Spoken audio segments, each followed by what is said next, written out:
Hello friends, welcome to the official YouTube channel of Wow IAS. Today we are going to discuss about certain social issues which will be relevant for the prelims and as well as for the mains 2020. These are the compilation which are based on the PT 365 and this is the last module we have in sociology, our social topics. And before we proceed further, you are kindly requested to subscribe to our YouTube channel and also to press the bell icon so that you do not miss on any notification from us, and also subscribe to our telegram channel and telegram chat so that you have the best out of our initiatives. So starting the first topic that we have for today, and that's a very important topic, is the human development report 2019. There's a very high chance that in the prelims UPSC will ask question regarding human development report, the index which it gives, the parameter which it considers, the performance of India in this report. So you must know, you must study this topic in detail. uh, so this year report is named as the Beyond Income, Beyond Averages, Beyond Today, Inequalities in the Human Development in 21st Century. There is probability that UPSC might ask the name of the report also, because once they ask what was the title of the 5-year plan, so they can ask the name of the report also. So you must know it, because HDI, it's a very important report, and in all the government surveys, government reports, government policies, they try to factor in the report which is given in this HDI. So, coming to the who gave this report and when it was initiated, it actually started in 1990 by UN Development Program, and there were two economists who were related to it. One was Amartya Sen from India, and one was Zaulak from Pakistan. So, the five indices which are given in this Human Development Report are: the most important is HDI, that is Human Development Index, and the second is IHDI, that is Inequality Adjusted Human Development Index. The third is GDI, Gender Development Index. The fourth is Gender Inequality Index, and the last one is Multidimensional Poverty Index. So the three parameters which are factored by UNDP, that is United Nations Development Program, while giving this report are, you must know this thing in very well. The first is life expectancy, यानी कि life कितनी रहेगी.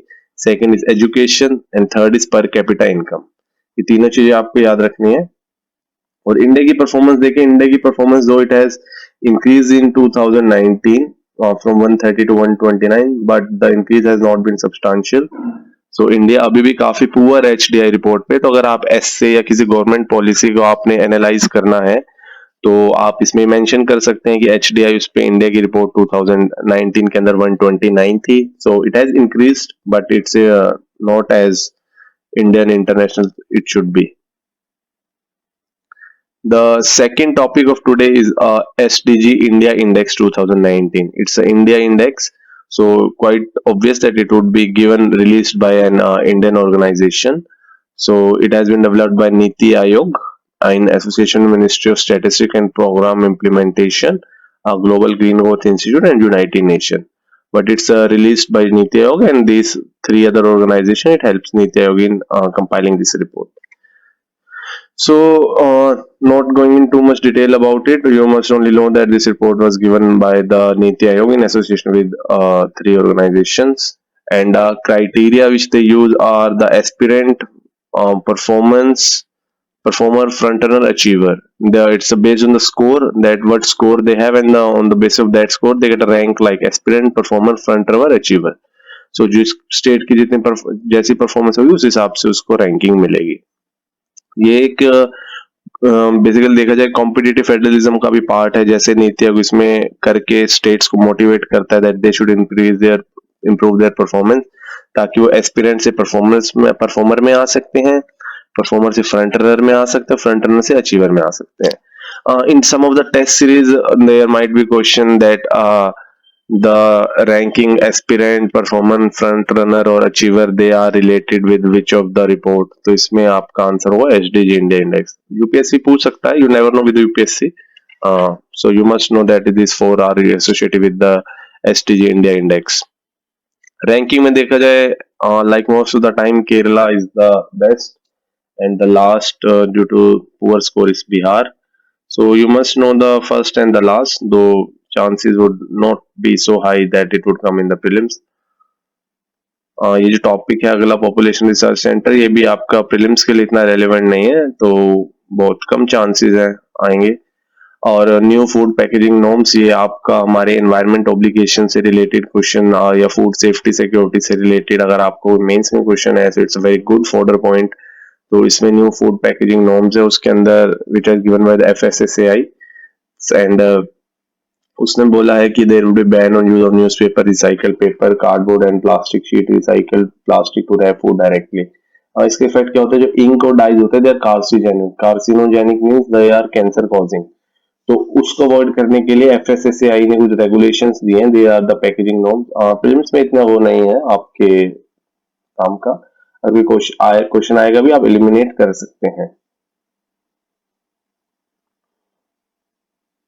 Now, as said that the certain reports and the indexes they are very important. You must know the name of the organization जिसने वो report दी, India उसका member है या नहीं है। तो पहली जो ये आप रिपोर्ट इसको आप याद करें, वर्ल्ड माइग्रेशन रिपोर्ट 2020, ये पूछ सकती है यूपीएससी इस बारी, क्योंकि माइग्रेशन आप देखिए इनवर्ड आउटवर्ड काफी ज्यादा इंक्रीज हुई है, कोविड के चक्कर में तो और ही ज्यादा इंक्रीज हो गई है, मतलब रिवर्स माइग्रेशन हो गई है। तो this world migration report is given by the International Organization for Migration, which was established in 1951, and India is the member of IOM, that is International Organization for Migration. Second is Global Livability Index, ये आपका देता है economics की intelligence unit. हम देखेंगे कुछ reports जो हैं वो इकोनॉमिक्स इंटेलिजेंस यूनिट काफी ज्यादा रिपोर्ट्स दे रहा है। तो कई बार जब आपको लगता है, it's a wild guess, I would advise you against going this, but at times अगर आपको लग रहा है कि आप प्रीलिम्स आपका थोड़ा वाइल अटेम्प्टिंग, आपको लग रहा है कि आप नहीं कर पा रहे, तो कुछ रिपोर्ट जिसके बारे में आपने नहीं सुना, उसके देर आर चांसेस कि EIU ने वो रिपोर्ट्स दी हो। तो काफी रिपोर्ट्स EIU देता है कि हम अभी अपनी कंपाइलेशन निकालेंगे, उसमें आपको पता चलेगा।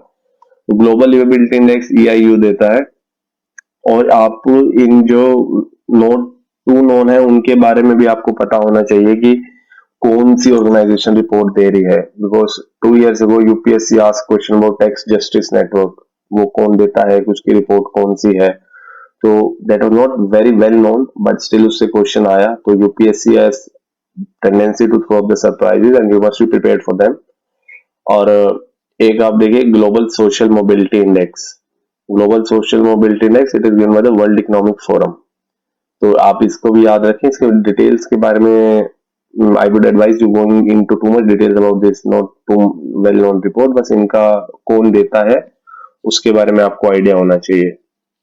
So global social mobility index is given by the World Economic Forum. Coming back to certain awards, the नारी शक्ति पुरस्कार अवार्ड, ये प्रेसिडेंट ऑफ इंडिया देते हैं एवरी ईयर। इसमें एक चीज देखिए, नारी शक्ति पुरस्कार में it is awarded to individual, group, institution और NGO which have encouraged women to participate in the decision making role. यानी कि Nari Shakti Puraskar is not given only to the women, it is given to the individual, group, institution और NGO. तो कई बार एक question पूछ सकते हैं यूपीएससी, यू नेवर नो। तो अब आपको लिखा हुआ है तो आप इसको एक बार रीड कर लें अपने माइंड में किसी तरह, आपका ये ऑप्शन एलिमिनेट करने में आसान रहे आपको। Nari Shakti Puraskar, it is given to individual, group, institution और NGO, not exclusive to the women. And ये इस बारी हो सकता है क्योंकि डॉक्टर्स का रोल इंक्रीज हो गया था। एक जो अवार्ड है नेशनल फ्लोरेंस नाइटिंगेल अवार्ड, तो आप तो जिसके बारे में देख लीजिए कि ये अवार्ड 1973 में शुरू हुए थे as a mark of recognition for the meritorious service rendered by nurses to the society. Nurses and doctors, उनका काफी ज्यादा रोल होता है सोसाइटी में। आप कोविड के टाइम देख रहे हैं, the nurses they are rending the selfless service. तो 1973 में ये अवार्ड इनिशिएट हुआ था, so to award the nurses who are rendering the service to the society. Award का नाम है national Florence Nightingale award. So आप इसमें कंफ्यूज नहीं हुए कि ये पोएट्री से रिलेटेड है या लिटरेचर आर्ट से रिलेटेड है। It is award given to the nurses, national Florence Nightingale award. और एक चीज आप ये देख लेंगे, मतलब it's a very simple thing, the WHO has announced that 2020 would be year of nurses and midwife. So and 2020 it will also mark the 200th birth anniversary of Florence Nightingale. Florence Nightingale, she was a British nurse जिनके सम्मान में ये Florence Nightingale award दिया जाता है। So 2020 would be the international year of nurses and midwife, जो WHO ने recognise किया है, और ये इम्पोर्टेंट हो जाता है क्योंकि अभी कोविड में आप देख ही रहे हैं कि काफी वो चल रहा है. So guys, this is all what we had in the socio module of PT 365. अभी हम एक नेक्स्ट मॉड्यूल आएंगे जिसकी समरी पीडीएफ हमारे टेलीग्राम चैनल पे है.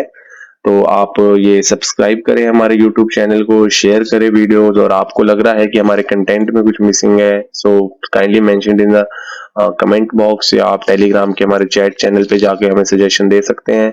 Our team is highly motivated and they try to factor in all your concerns, तो इस पे इम्प्रूव करते हैं. सो बाकी स्टडी हार्ड सोशियो के अगर आपको कोई डाउट्स हैं, you can ask on our IAS chat, wow IAS chat platform, जो टेलीग्राम पे हमारा ग्रुप है. और हमारा जो इनिशिएटिव है AQAD a question a day, तो उसमें आप जैसे हमने आपको सोशियो में हेल्थ से रिलेटेड, एजुकेशन से रिलेटेड काफी चीजें पढ़ाई हैं, आप अपने आप एक क्वेश्चन बनाएं या प्रीवियस ईयर पेपर लें, और ये जो पॉइंट्स आपको पढ़ाए हैं इसमें आप उन पॉइंट्स को क्वेश्चंस में डालें, so that you can make best out of it. क्योंकि गाइस एक हेजिटेशन होती है एक आंसर लिखने की, यू मस्ट एक्सेप्ट इट. हमें हर बार ही लगता है कि हम कंटेंट डेवलप करते जाएं, कंटेंट बिल्ड करते जाएं, जितना कंटेंट होगा उतना बढ़िया आंसर लिखा जाएगा, but that's not a fool proof strategy. Content do play important role, लेकिन आंसर प्रैक्टिस काफी इंपॉर्टेंट है. जो I would say that's the most important to clear a UPSC exam. और बाकी एग्जाम्स का I can't say, but UPSC के लिए content answer writing is a most important thing. तो आप हमारा जो इनिशिएटिव है AQAD क्वेश्चन अ डे, उसमें पार्टिसिपेट करें एक्टिवली, अपने आंसर सबमिट करें, so that their answers can be evaluated. और अभी हम टेलीग्राम से ही ऑपरेट करें और वाओ आईएएस से अपनी वेबसाइट से ऑपरेट कर रहे हैं. सो आप जो एक थोड़ा सा हेजिटेशन फैक्टर है वो भी नहीं रहेगा, क्योंकि एनोनिमिटी है थोड़ी सी वहां पे अभी. So you must make best out of that initiative, और थोड़ा अपने कॉन्फिडेंस को बूस्ट करें, जो सजेशन दे रहे हैं उस पर वर्क करें, क्वेश्चन को रिफ्रेम करें, दोबारा सेंड कर सकते हैं आप. So best of luck for your studies, guys. Study hard and also share the material, and also spread the word about YS. Wow, YS. Thanks a lot. Have a nice day.